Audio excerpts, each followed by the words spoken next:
ये कहानी राजस्थान के कोटा शहर की एक भूतिया हवेली के बारे में है। ये हवेली राजा महाराजा के समय में बनाई हुई थी, लेकिन पिछले 18 सालों से इस हवेली में आज तक कोई भी रहने के लिए नहीं आया है। इच्छा होने पर भी इस हवेली में कोई भी नहीं रह पा रहा था, क्योंकि लोगों का कहना थी कि इस हवेली में भूत प्रेत का साया है। सिंह को इस हवेली के बारे में पता चला तो उसने तय किया कि वो इस रहस्य को जानकर ही रहेगा, क्यों लोग इस हवेली में नहीं रह पा रहे हैं। मंदिर के पुजारी की प्रेत आत्मा इच्छा शक्ति से हवेली में रहने की पूरी तैयारी कर ली।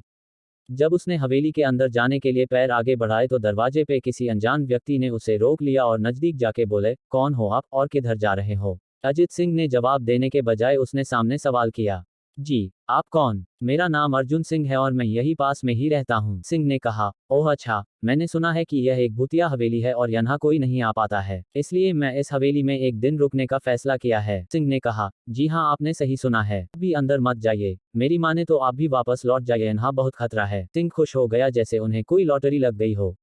अर्जुन ने उसकी खुशी को देखकर बोला, आप क्यों खुश हो रहे हो? आपको तो भूत का नाम सुनकर डर लगना चाहिए। पता नहीं होगा कि मैं भूत प्रेत में काफी दिलचस्पी रखता हूँ। अगर इस हवेली में भूत है तो मैं अंदर जरूर जाऊंगा और सारी सच्चाई का पता भी लगाऊंगा। इतना कहकर अजीत सिंह उस हवेली में चले गए। अंदर जाके अजीत ने अपनी बैग को साइड में रखा और हवेली के चारों ओर देखने लगा।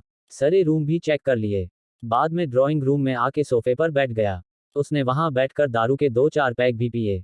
वहीं अचानक उस रूम में लाइट का एक बल्ब चालू बंद होने लगी, लेकिन अजीत ने उस पर ध्यान नहीं दिया। थोड़ी देर बाद दूसरा बल्ब चालू बंद होने लगा, फिर तो हवेली की सारे लाइट चालू बंद होने लगी। ये सब देखकर अजीत अपनी जगह पे खड़ा हो गया और संपूर्ण सावचेत हो गया। अचानक उसके सामने एक छोटा टेबल हवा में उड़ने लगा। करीबन 6 फुट हवा में ऊपर जाके गोल गोल घूमने लगा और बाद में अजीत की ओर तेजी से आने लगा। पत्नी का भूत। अजीत ने तुरंत ही अपने जगह बदल दी और दूसरी ओर चला गया और वो टेबल वहीं जाके गिरा जहां अजीत खड़ा था। अजीत कुछ समझ पाता उतने में सोफे की शीट उसकी ओर आने लगी। वो जल्द खड़ा हो गया और छलांग लगा के दूसरी ओर कूद गया, जिसके कारण सोफा दीवार को टकराया और अजीत बच गया। अचानक सब कुछ शांत हो गया। अजीत ने चारों ओर सतर्कता से देखा और बड़ी आवाज में बोला, तुम जो भी हो सामने आकर के बात करो। वहीं एक बड़ी परछाई उसके सामने आई। अजीत ने उस परछाई को देखकर बोला, कौन हो तुम और क्यों मुझे मारना चाहते हो? परछाई, तुम्हारी भूल के कारण। अजीत, मेरी भूल? मैंने कौन सी भूल की? परछाई, इस हवेली में आने की भूल। मैं किसी को भी इस हवेली में खुश नहीं देख सकता। अजीत, लेकिन क्यों? वो परछाई ने जवाब दिया, आज से 18 साल पहले इस हवेली के मालिक ने मुझे यहीं पे ही मार डाला था। मेरी कोई गलती भी नहीं थी। इस कारण की वजह से मेरी आत्मा इस हवेली में भटकती रहती है। मैं किसी को भी इस हवेली में नहीं रहने दूंगा, क्योंकि इस हवेली में मेरा खून हुआ था। इस हवेली में जो भी रहने के लिए आएगा उसकी मौत होगी।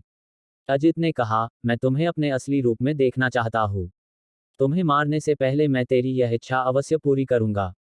और उस परछाई ने एक भयानक दरमियाना रूप ले लिया। तो उसका चेहरा इतना भयानक था कि अजीत भी एक क्षण के लिए डर गया था, लेकिन दूसरी ही क्षण में उसने अपने आप पर काबू पा लिया। बाद में इसने अपनी जेब में से सफेद पाउडर निकाला और उस भूत के पर फेंक दिया।